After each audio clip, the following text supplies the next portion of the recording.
When you first entered high school, man, I'm just thinking I was talking about a little before, you were a very undersized kid. What did you weigh going into high school? 92 pounds.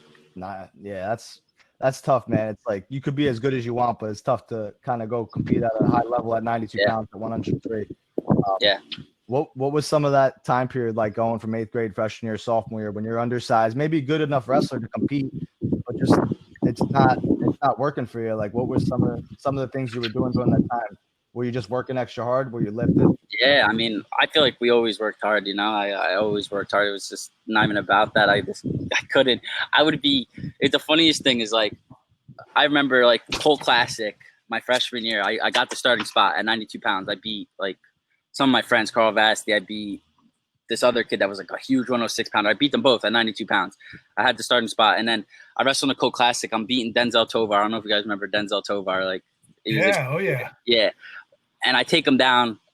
Then it's just like he was like, all right, now I got to show, and he just used all his weight, and I couldn't do anything, you know. Like I might get the first one real quick just because I was fast and slick, and then they kind of used their weight, and it was just game over for me. And it was tough. It was a tough transition because I broke so many bones. I broke a thumb. I broke a foot. Just trying to compete at this weight class, and like I went 3-8 my freshman year. It's a little discouraging. Yeah, a little discouraging, but I mean, I knew what I could have been if I was at the weight that I needed to be, and that's why I really didn't get too discouraged. And then next year I show up and I'm like 40-2, takes fifth in the state. So just staying straight on the plan. I mean, I know it might be discouraging, but don't be the guy. We were never going to be the guy that got held back, you know, and it's just not something I wanted to do.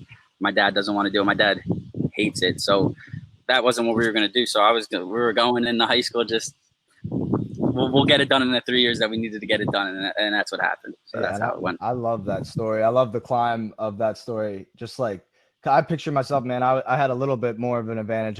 In 8th grade, I was like that, like 85 pounds, and I had a big growth spurt from 8th grade to freshman year, and I was big enough to compete.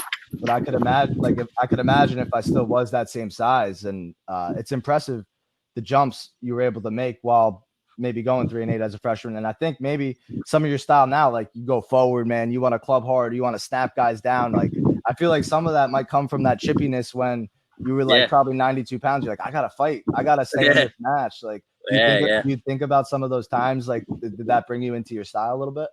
Yeah, no, 100%. Like, it's so funny because like people are like, "What are you thinking when you're wrestling?" Like, a lot of time I get taken down first in like my matches, and I'm just like, "Yo, there's no way I'm gonna lose this match." And I think that comes from my freshman year of just like, man, I lost these matches because I was small, but now I'm the size, so there's just no way I'm gonna lose it. There's no way they can beat me because it's an even playing ground, and that's just kind of the mentality I've gotten because I was small. Yeah,